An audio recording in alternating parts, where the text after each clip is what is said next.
Hey everybody, welcome back.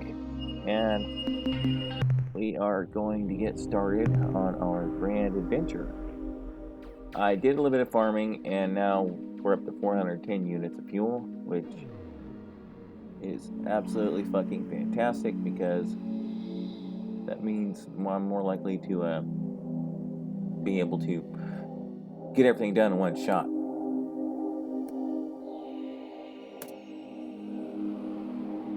Yeah, this is a bit of a long haul.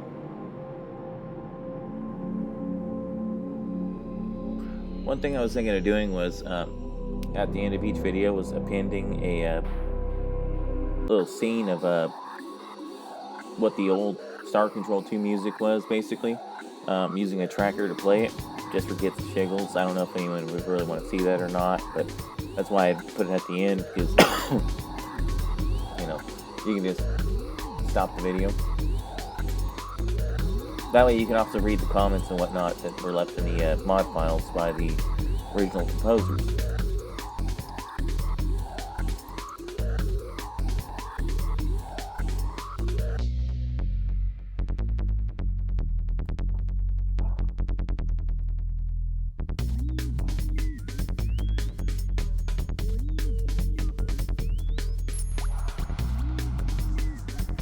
Yep, this is a long fucking ride in hyperspace.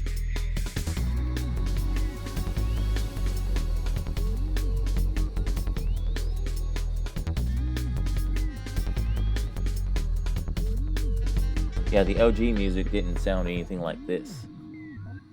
Then again, like I've said before, it's 4-channel mod music, so it couldn't.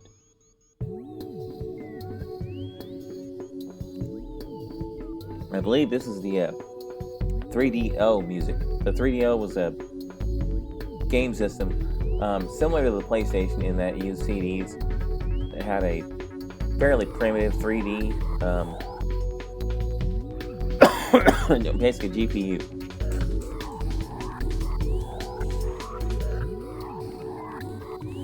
It didn't catch on, if I recall correctly, because it was both expensive and didn't get very many really good game licenses on it. So, Star Control 2 was one of them, but, you gotta have like a bunch of licenses to survive. Which explains why Nintendo is still around. Even though their systems kind of suck, they've been able to keep a whole lot of really sweet licenses over the years, and there you go.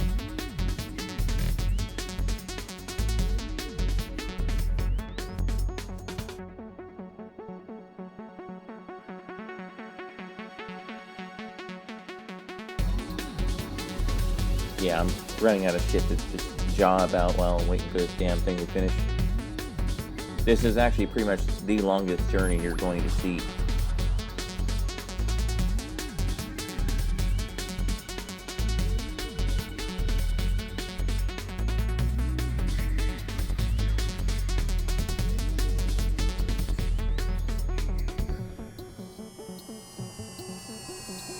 I think we're getting there. Yes, we are.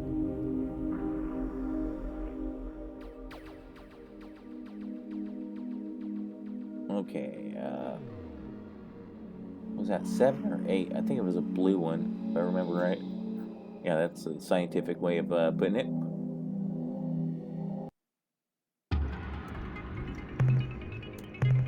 Mineral scan. There it is.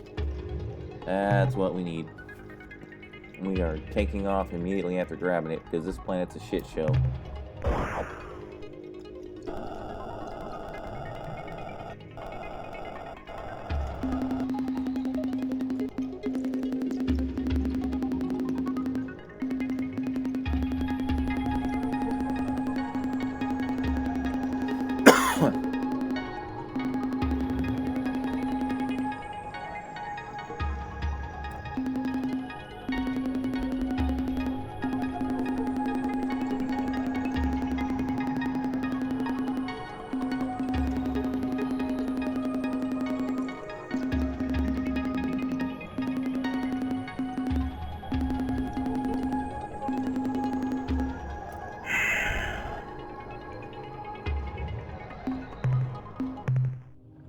Now you can take that back to Earth and they will basically tell you all about it. And that's kind of an interesting glitch. It's showing me that I don't have enough fuel to go more than just that, but I've got more than enough fuel to actually cover the entire map.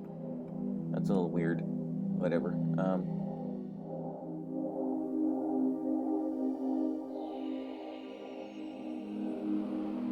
I think it's around here somewhere. Oh, 500 by 500, that's right. 500, something like that. It's around here somewhere. Well, screw it. We have to wait until the 17th anyway, so.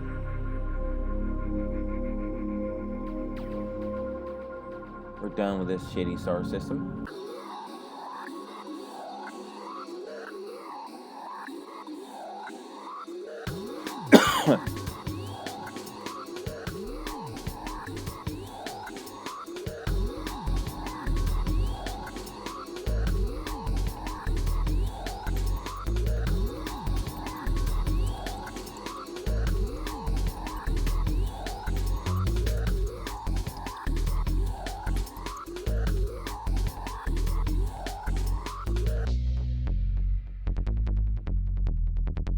I hope like hell that's a...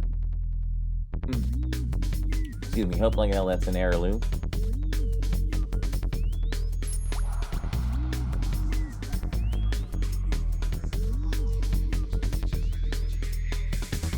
Uh-oh.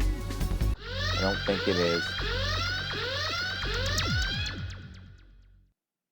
Fuck me running. We come in peace. This is Probe 2418-B. We are on a peaceful mission of exploration. Priority override. New behavior dictated. Must break target into component materials. Yep, welcome to the Cilantro probe.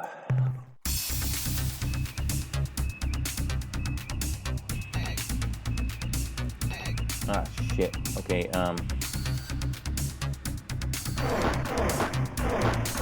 fuck. Jump. I don't have the key set up, so I'm not sure exactly which one was the secondary fire, which is what you would use. Whoops. Let's take it down and...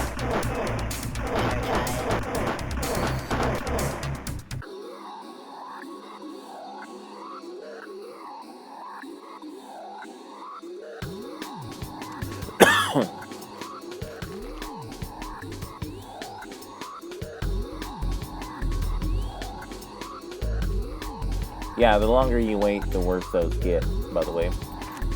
It gets to the point where you're getting just swarmed by the fucking things.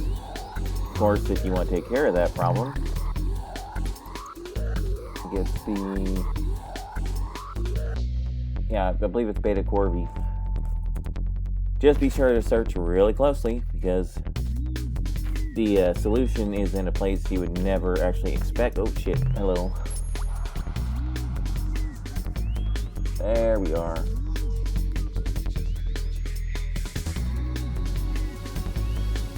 Note that the map says it's unknown.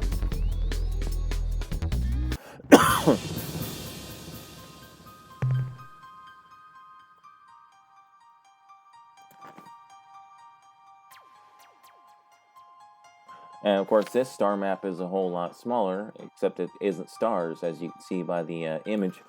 It's gates down to hyperspace.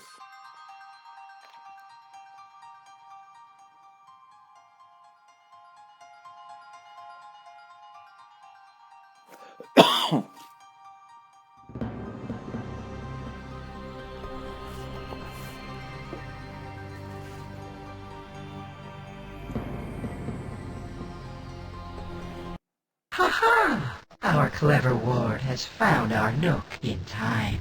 You are the first brave human. No others have made the trip. This is our home world, Polyalerophyli, nestled safe in this true space eddy. The portal you pass through is a rarity, a natural point of interdimensional fatigue. We use these phenomena to speed our transit through the realities. We are wondering, have you met with the Ungar recently? We entrusted an injured talking pet into their care, and we were curious about its progress. That would be another hint. Let's just put it this way, visiting the Unga homeworld is special. I forget myself. Of course you don't know me. You are from Unzerwald, not Earth. We are, however, how shall I say, related. It has been many of your years since I have been to our planet Earth. We are known among your kind by many names, some of them flattering, some of them not. The one we use most often was given to us by the children of the Celts, a wonderful culture. They called us the Arilu Lalile. More recently, we were part of the Alliance of 3 Stars, along with your kind until we decided to return to our own, how would you say, reality, when it became clear that your people would be safe enough under the Ur-Quan slave shield. Yeah, he's lucky he's on a fucking view screen and not toe-to-toe, because I'm pretty sure that would get him a punch to the face. Forgive us if we forget the importance you attach to such events as this. Our context is infinitely broader than yours in scope, both in space and time. Nevertheless, to please you, I shall try to recall. Yes, now I remember. Here is the sequence. The Ur-Quan fleets have moved through your solar system, and you are defeated. Your people make the choice not to fight with and for the Ur-Quan. A shield is cast about your world. Your people are now safe. This makes us happy. The Armada departs your star system and moves toward the remaining Alliance members, ourselves, the Cyrene, the Yehat, and their adopted Shofixti. The Yehat and Shofixti withdraw to Delta Gorno, but they do not permit the Cyrene to follow. We are content with the flow of events and leave the area to return here. From our perspective, this sequence of events ends here. Soon after the Ur-Quan defeated the Yehat and imprisoned the Cyrene and Beetlejuice, their siblings arrived to initiate the doctrinal conflict. This battle continues as we speak. You desire honesty. It is given. We have visited your world for many thousands of years into your species' past. We have changed things, made modifications. Our motives are multiple, our desires complex. Part of what we do on Earth is for your own protection. There are parasites, creatures who dwell beyond. They have names, but you do not know them. They would like to find you, but they are blind to your presence unless you show yourselves. The Androsynths showed themselves, and something noticed them. There are no more Androsynths now, only ores. Big fucking hint. No. In a way, ignorance is your armor, your best protection. They cannot see you now. They cannot smell you. Much of our work with your people involved making you invisible, changing your smell. If I tell you more, you will look where you could never look before. And while you are looking, you can and will be seen. You do not want to be seen. As you know, we live in a dimension adjacent to hyperspace, which we call quasi-space. Our ships move between these dimensions through weaknesses in the interdimensional fabric. Although many such weaknesses, or portals, exist which lead from our dimension to quasi-space to various locations in hyperspace, there is only one naturally occurring portal, which will transport a ship from hyperspace to quasi-space. We therefore find it convenient to generate our own portals artificially, with focused dimensional fatigue rays. As a sign of our long-standing relationship with your species, we would happily fit your vessel with a portal spawner of its own. But your ship is so massive, our units would be ineffective. However, we suspect you may find a sufficiently powerful warp pod, the key element in a portal spawner, in the wreck of the Ur-Quan dreadnought on the 7th world at Alpha Bavonis. Bring that warp pod back here, and we will prepare a portal spawner for your vessel. What a surprise! As we have always said, Humans are a most resourceful and clever species. We are so proud of you, but don't worry that you shall have to wait. We are prepared. Even now, our technical personnel are equipping your ship with a custom version of our portal spawner device. The device is usable only in hyperspace. Whenever it is activated, the spawner will focus several interdimensional fatigue beams adjacent to your vessel, opening a temporary hole into quasi-space. Move quickly through the portal. After your ship has passed into quasi-space, you can choose any of the nearby portals which lead back to hyperspace, thus saving you needless transit time. Be keenly aware of this fact. The spawner requires a great deal of energy to function. We estimate that each time you use the device, it will consume 10 of your fuel units. Yeah, but it's so much cheaper than actually just flying around. We are an endlessly curious species, and we spend much of our time on, how should I say, reconnaissance missions. During one such trip, we witnessed the crash landing of an Ur-Quan dreadnought on the surface of Alpha Pavonis 7. Normally, when an Ur-Quan vessel is disabled, it automatically engages self-annihilation circuits to prevent other species from learning the Ur-Quan's technological secrets. In this case, however, these circuits must have failed. The dreadnought did not disintegrate on impact. We landed to explore the wreckage, and were amazed to find a survivor, a talking pet. As you may know, the Ur-Quan use these non-sentient creatures for the task of interspecies translation, a task the Ur-Quan find ultimately demeaning. The talking pet was severely injured, and we did what we could for the poor creature. But it grew clear that without superior measures, the talking pet would die. We turned to the Unga, whom we have known for many centuries.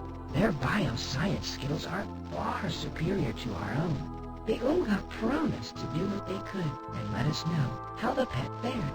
We have not heard from the Unga since. Perhaps, if you are traveling through their stars, you could ask them for us. Yeah, that would be a huge fucking hint. Goodbye, clever child.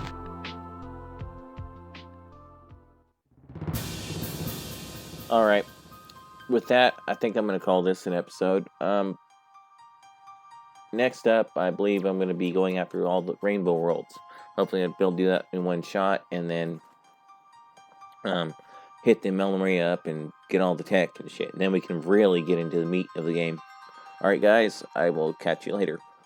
Just for shits and giggles, we'll go ahead and start with this.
Yeah, that's the OG heirloom theme while you're actually talking to them.